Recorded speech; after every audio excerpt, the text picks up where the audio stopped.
Stop kekerasan terhadap anak-anak.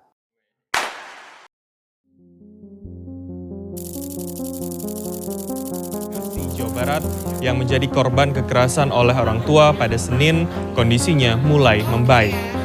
Ya pemirsa, kekerasan terhadap anak yang baru saja terjadi di Kebun Jeruk akibat anak sering mengompol ini menjadi sebuah tanda tanya besar. Bagaimana sebenarnya cara mengasuh anak yang diterapkan para orang tua masa kini? Jutaan anak di seluruh dunia dari berbagai latar belakang ekonomi dan usia mengalami kekerasan dan eksploitasi setiap harinya. Kekerasan anak seperti kasus Renggo, kasus TKJis, dan kasus Emon seakan menambah banyak daftar hitam kekerasan yang dilakukan.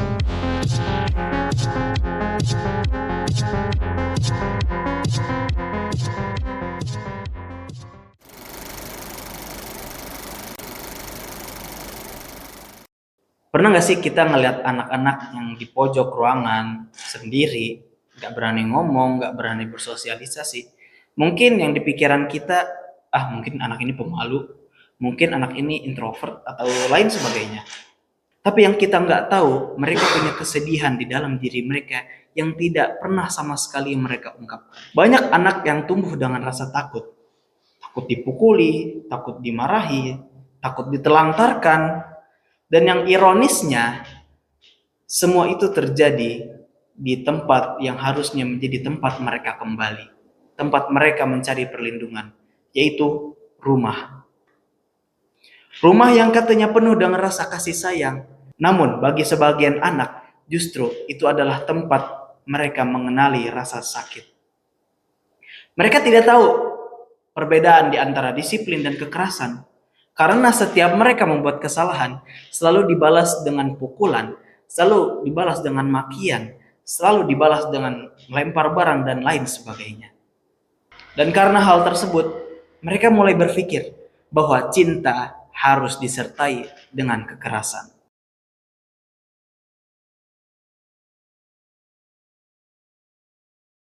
Berdasarkan data yang dikeluarkan oleh Komisi Perlindungan Anak Indonesia atau disingkat KPAI, sepanjang tahun 2024, kurang lebih 9.000 kasus kekerasan terhadap anak yang terjadi.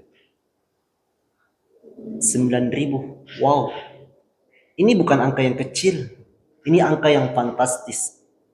Dan ironisnya teman-teman, dari 9.000 ini, 60%, lebih dari 60% itu terjadi di lingkungan keluarganya sendiri. Keluarga yang notabene-nya, yang seharusnya menjadi tempat di mana anak itu dilindungi, yang seharusnya menjadi tempat di mana anak itu mendapatkan kenyamanan, akan tetapi sebaliknya, tempat di mana anak ini mendapatkan kekerasan. Dan ingat teman-teman, itu baru yang dilaporkan. Masih banyak anak di luar sana yang tidak berani berbicara karena apa? Karena dia takut dijudge sebagai anak yang kurang ajar. Anak ini takut dimarahi oleh orang tuanya, atau bahkan takut tidak dipercaya lagi oleh orang tuanya sendiri. Bayangkan teman-teman, ribuan masa kecil hancur. Bukan hancur karena bencana, bukan pula hancur karena peperangan. Akan tetapi hancur karena kekerasan dari orang yang biasa dia panggil sebagai ayah ataupun orang yang biasa ia panggil ibu. Kadang bentuk kekerasan itu bukan hanya berbentuk dari pukulan, akan tetapi bisa juga lewat dari kata-kata. Bisa pula terjadi lewat dari tatapan yang sinis. Dan juga bisa jadi lewat diam terlalu lama.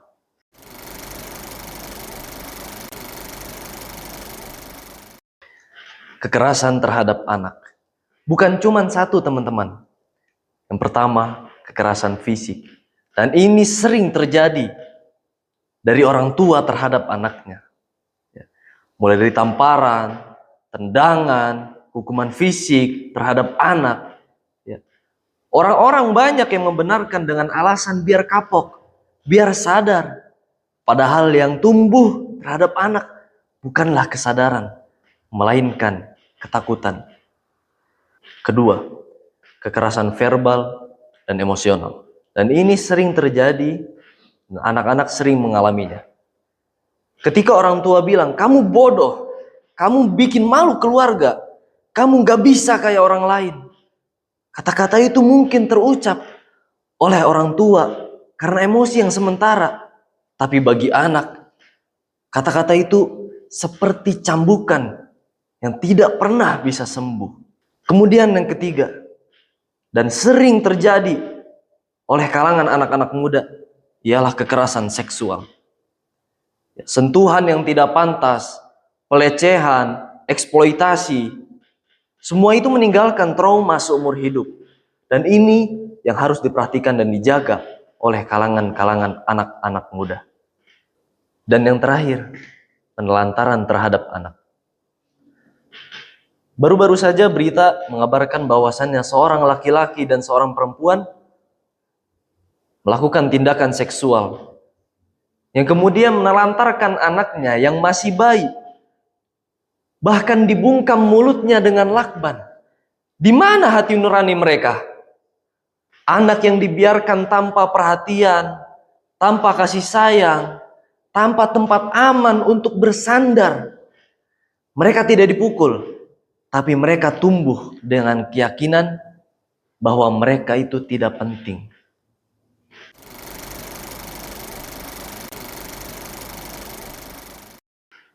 Seorang anak yang seringkali dimarahi, dibanding-bandingkan, ia bisa saja tumbuh menjadi orang dewasa yang takut gagal. Seorang anak yang seringkali dipukuli, ia bisa saja tumbuh menjadi orang dewasa yang tidak percaya akan cinta. Mereka belajar menutupi dirinya, belajar menyembunyikan perasaannya. Karena setiap kali ia jujur, ia tidak pernah didengarkan, bahkan disakiti. Dan yang paling menyedihkannya, ia bisa saja mengulang pola yang sama kepada anak-anak mereka nantinya. Bukan karena mereka jahat, akan tetapi mereka tidak pernah diajarkan cara mencintai dengan benar.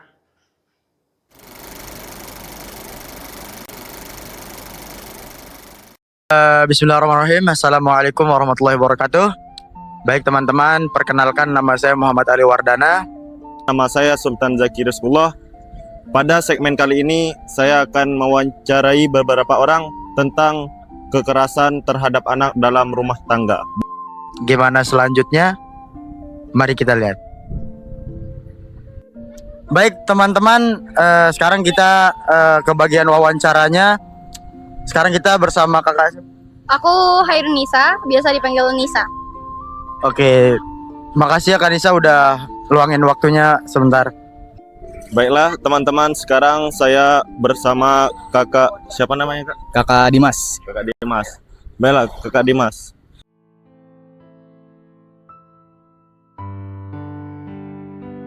Yang pertama, menurutku ya, ini semuanya pendapatku dan opiniku. Menurutku kekerasan kepada anak itu sangat tidak dibenarkan. Yang pertama, apa yang dilakukan orang tua terhadap anaknya itu pasti punya efek jangka panjang dan pasti akan